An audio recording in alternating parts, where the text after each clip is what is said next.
7 अगस्त को India block की बैठक होगी। राहुल गांधी के आवास पर यह बैठक बुलाई गई है। यहाँ पर डिनर पर चर्चा होगी। इंडिया ब्लॉक की बैठक में कई अहम मुद्दों पर चर्चा होगी और डिनर डिप्लोमेसी के माध्यम से कई मुद्दों पर अपनी रणनीति को इस बैठक में निर्धारित किया जाएगा।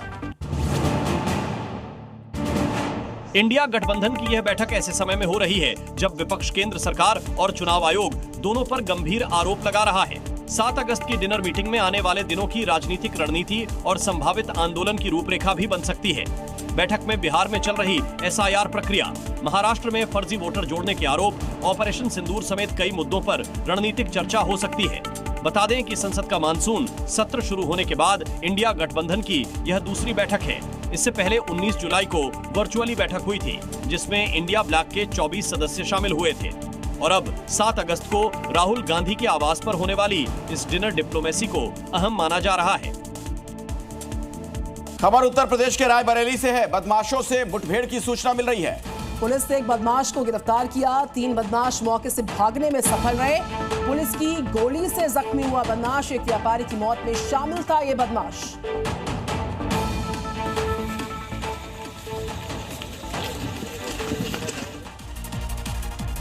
अगर आप मुंबई कर हैं, यानी अगर आप मुंबई में रहते हो तो खबर आपके लिए स्पेशली, जहां पर एक शख्स को कबूतर को दाना देना महंगा पड़ गया। लेकिन ऐसा हुआ क्या?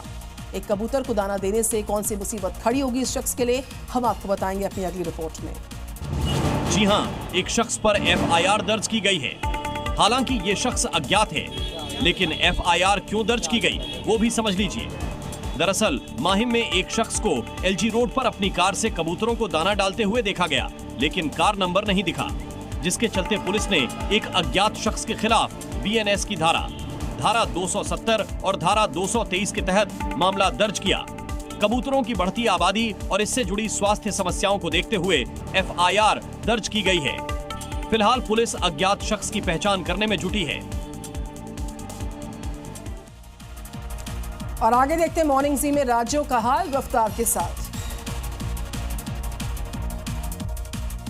MP के टीकमगढ़ में कलेक्टर ने जिला अस्पताल का औचक निरीक्षण किया है, जहां उन्होंने अस्पताल परिसर में फैली गंदगी पर नाराजगी जताई। पोस्टमार्टम कक्ष के पास कचरे के ढेर को देखकर कलेक्टर ने न सिर्फ सख्त लहजे में कार्रवाई के निर्देश दिए हैं, बल्कि खुद कचरे के पास सेल्फी लेकर नगर पालिका CMO को फोटो भेजा, तत्काल सफाई के आदेश दिए। साथ ही अधिकारियों को साफ संदेश भी दिया गया कि लापरवाही अब बर्दाश्त नहीं होगी।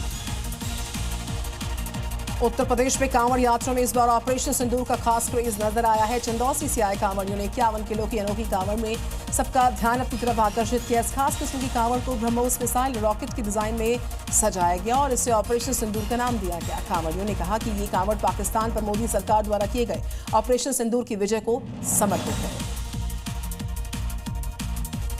यूपी के बलिया में सड़क पर उस समय अफरा तफरी मच गई जब बीच सड़क पर 2 सांडों की जबरदस्त भिड़ंत हो गई।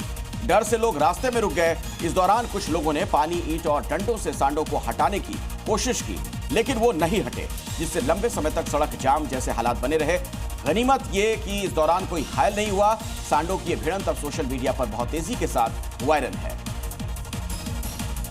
उत्तर प्रदेश के बांदा में बाढ़ से हुई तबाही ने जनजीवन पूरी तरह से अस्त व्यस्त कर दिया। यमुना और केन नदी में उफान के बाद लोगों के घर डूब चुके हैं। मजबूरी में सैकड़ों परिवार पलायन कर रहे हैं। सड़क किनारे हाईवे पर बैठ गए छोटे छोटे बच्चों से लेकर नवजात शिशु तक खुले आसमान के नीचे रात गुजारने को मजबूर। मवेशियों के लिए चारों तरफ यहाँ पर व्यवस्थाएं जो है उनका अभाव नजर आ रहा है। आलम ये कि किस तरीके से उनको भोजन दिया जाए, इसके लिए भी दूसरों पर निर्भरता बढ़ गई है। उज्जैन के महाकाल मंदिर में सिर्फ इंसान नहीं, एक डॉग भी शिव भक्ति में लीन है। मध्य प्रदेश पुलिस की डॉग स्क्वाड की सदस्य मैक्सी हर सावन सोमवार को व्रत रखती है। वो ना तो डॉग फूड खाती है, ना कोई अन्न, सिर्फ दूध और पानी लेती है। महाकाल की सुरक्षा में तैनात ये मादा स्निफर डॉग बम डिटेक्शन और VIP मूवमेंट के दौरान सबसे आगे रहती है। पुलिस अधिकारियों के मुताबिक मैक्सी पिछले 2 सालों से हर सावन सोमवार व्रत रख रही है।